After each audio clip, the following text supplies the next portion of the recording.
है। ब्राह्मण लोग नक्षत्र देकर के कहते हैं महाराज आपके बड़ा भाग्यशाली पुत्र हुआ है, लेकिन आपको 12 साल के लिए अपने राजकाज से आपसे और आपकी रानी से इसको दूर करना पड़ेगा। राजा मन में सोचो भाई भगवान तो ने औलाद दी लेकिन ना दी बराबर कर दी, करना क्या होगा कि महाराज आपके पुत्र को 12 साल के लिए किसी अंध खड्डे या घेरे के अंदर उतारना पड़ेगा, नहीं तो आपका राज का तहस हो जाएगा। सज्जनों राजा ने यह बात सुनकर के पूर्ण को 12 साल के लिए एक घेरे के अंदर उतार देता है। अब सज्जनों टाइम बीतता जा रहा था, जब 12 साल में 9 महीने कम थे, पूर्ण ने अपने सिपाहियों कहा, नौकर चाकरों कहा कि जाओ आज मेरे राजा संतचक्र भूपाल पिता को खबर कर दो कि आपके बेटे पूर्ण ने आपको याद किया है।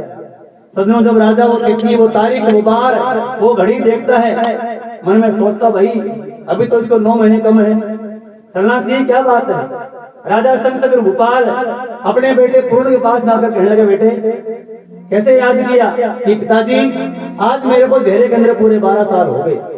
बेटे नहीं, वो तारीख घड़ी मेरे पास लिखी हुई है, आज तेरे को इस घेरे के अंदर 9 मास कम है। पिताजी नहीं, 9 महीने में मेरी माता के घर में रहा, बाकी घेरे के अंदर रहा, वो भी एक हुआ ही था। सजनों राजा उसी समय अपने बेटे पूर्ण को उस घेरे से बाहर निकाल लेता है, कहने लगे बेटे तेरे 2 माँ है, एक तेरे को जन्म देने वाली और एक तेरी धर्म की माता। जन्म देने वाली माँ के पास तो हमेशा के लिए जाएगा, लेकिन पहला तेरा फर्ज बनता है तू तेरी मौसी लोनाते के पास में जाकर के उसका आशीर्वाद लेकर के आ। सजनों इतनी बात सुनकर के पूर्ण अपने मौसी के महल में जाता है और मौसी के जाकर के भोग प्रणाम करता है। पूर्ण की शान सकल गौर वर्ण देख करके रानी लोनाते उसके ऊपर नींद दिखा लेती है, पीठ फेर के खड़ी हो जाती है। जब पूर्ण भोग प्रणाम करता है रानी कुछ नहीं बोलती है। सजनों बताया रानी कहने लगी पूर्ण तू किसको माँ बोल रहा है, किसको मौसी बोल रहा है, तेरे को शर्म नहीं आती? मैं तेरी माँ नहीं, मैं तेरे से शादी करना चाहती हूँ। सजनों जब इतनी बात पूर्ण अपनी मौसी के मुख से सुनता है, कहने लगा मौसी तो जिस जबान से मेरे को यह बात बोल रही है उस जबान में अगर कीड़े पड़ जाएं तो वो भी कम है। तो पूर्ण अपनी मौसी को समझाने लगा मौसी तो कौन से भरम डाले पड़ी है, ऐसी ऐसी सतियां संसार के अंदर हो गई जिनका आज दुनिया के अंदर अजो रमन नाम है, तो कौन से भरम डाले पड़ी है। तो पूर्ण अपनी मौसी को सत्यों के नाम बताता है, कहने लगे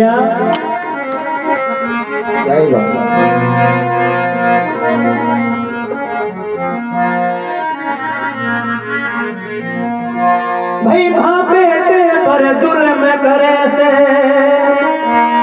देख राम के घर ने पतिव्रता एक सार जानती छोटी बड़ी उम्र ने, पतिव्रता एक सार जानती छोटी बड़ी उम्र ने,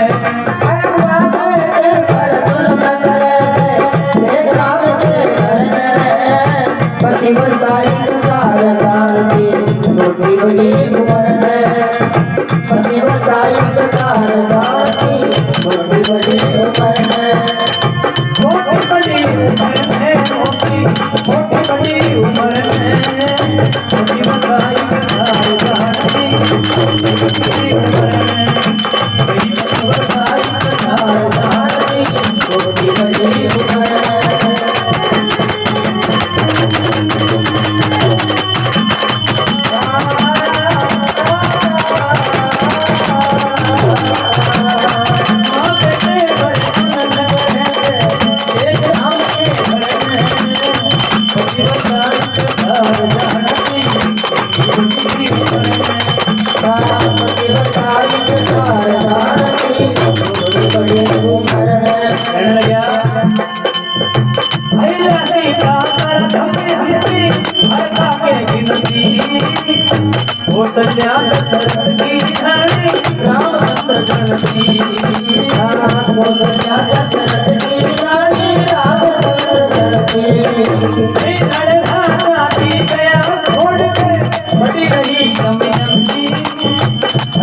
आगे करके कर ले बिगड़ी ना बनती, हर के आगे करके कर ले बिगड़ी ना बनती। हर आगे कर ले बिगड़ी ना पड़ती।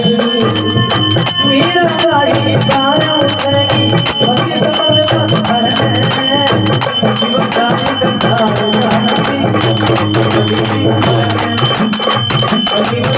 कंधार जानती पति सारी कंधार जानती छोटी बड़ी उम्र है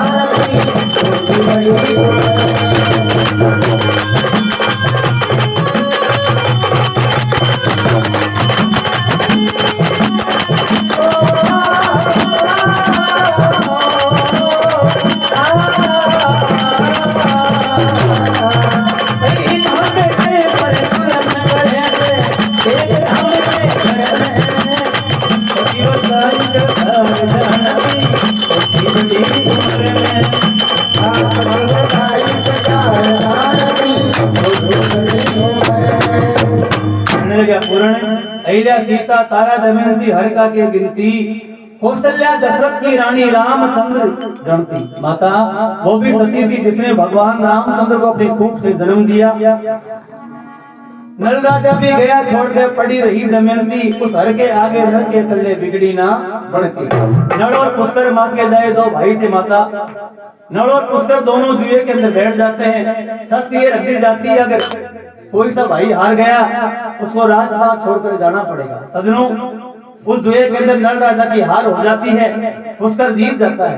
अर्धरात्र के अंदर राजा नल अपनी रानी दमयंती को सूती को छोड़कर के आधा तीर उसके बदन पे रखे आधा तीर काट के ले जाता है। माँ वो भी सती थी तो कौन से भरम जाने पड़ी है।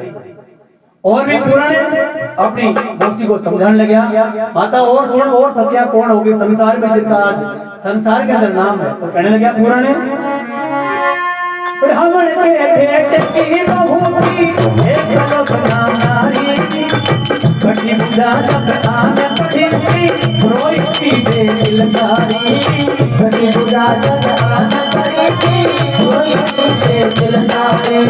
कटी पूजा जब आने पड़ी थी रोई थी बेदिलकारी। सबने मेरा काट गया जब तेरा मुर्गी कारी सतवंती के सत्य जान रामचंद्र पुकारी। सतवंती के सत्य जान रामचंद्र पुकारी। सतवंती के सत्य जान रामचंद्र पुकारी। भाई सती मरता के सत्य जान आपकी आटी करने सती साथ कार जानती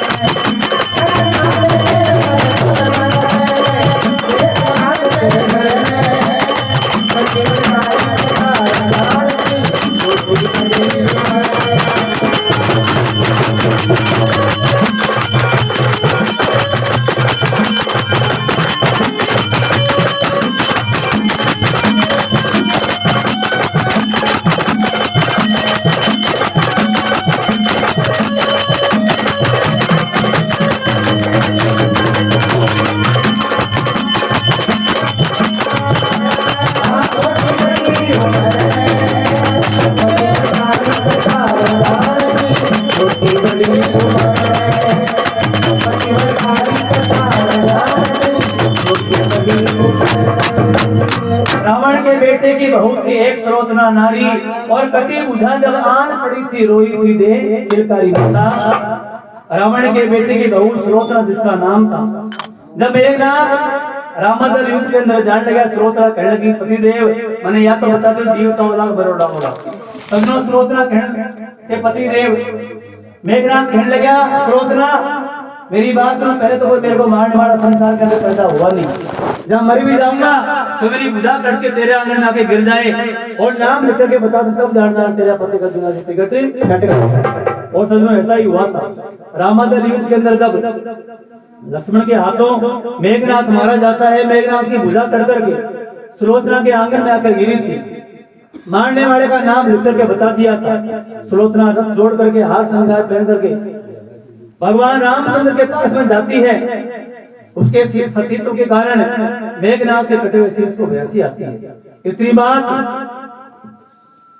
मौसी लुणादे रानी को पूर्ण समझाता है, माता तो कौन से भरम जाले पड़ी है। लेकिन सजनों, रानी लुणादे पूर्ण के प्रार्थना की ठोकर मार देती है।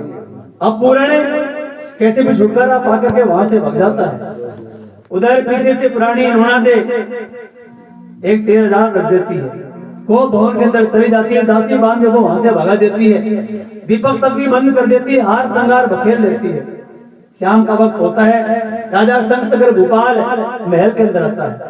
सुने महल को देख करके राजा शंखचक्र भूपाल को भवन के अंदर जाकर देखता है तो क्या देखता है, रानी ये तेरी हालत किसने की, जल्दी बता। उठ खड़ी हो, क्यों पड़ी तन हो रहा डामाडोल, और आज तेरे के ला गया रानी विपता का। रानी क्या दर्द है, क्या सदमा है, क्या मांग क्यों करती हो, बता आज तेरी हालत कैसे है, सारी बात मेरे को खोल के बतानी होगी। तो सजनों, रानी लुणादे राजा शंखचक्र भूपाल को कहने लगी,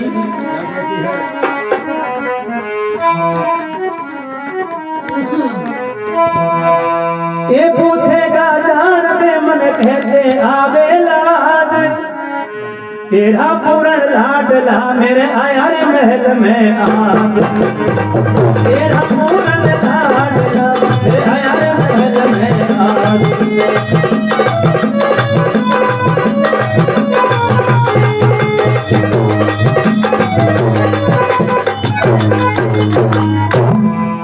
के पूछेगा जान दे मन कहते आवे लाज, और तेरा पूर्ण लाडला मेरे आया महल में रानी बस रहने दे। एक चंद्रमा के समान उज्जवल मूर्ति के बारे में तुझे कहती शर्म नहीं आती। अगर बेटा अपनी माँ के पास में नहीं आएगा तो बता कहाँ जाएगा। राजा ऐसी बात नहीं है, उसने मेरे साथ में घात किया है, मेरे ऊपर नींद दिखाई है। जिसको तू दूसरा भगत समझता है ना, उसके बराबर नींद बाकी संसार के अंदर नजर नहीं आता मेरे को। अगर तेरे को पुत्र के प्रति इतना प्रेम है तो एक काम कर, ये धर से शीश उतार दे, या तो मैं रहूंगी दुनिया के अंदर या फिर पूर्ण रहेगा। तो रानी लुणादे कहने लगी,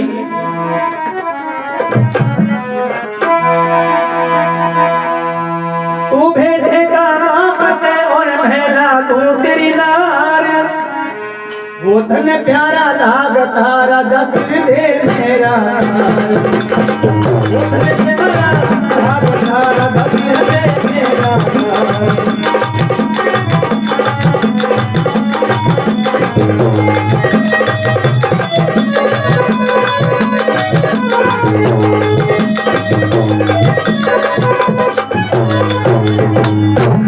सजनों, इस तरह जब रानी पूर्ण के बारे में राजा को बैठाती है, राजा कहने लगा, रानी चंद्रमा के समान उज्जवल मूर्ति के काई लगाना तेरे को शोभा नहीं देता है।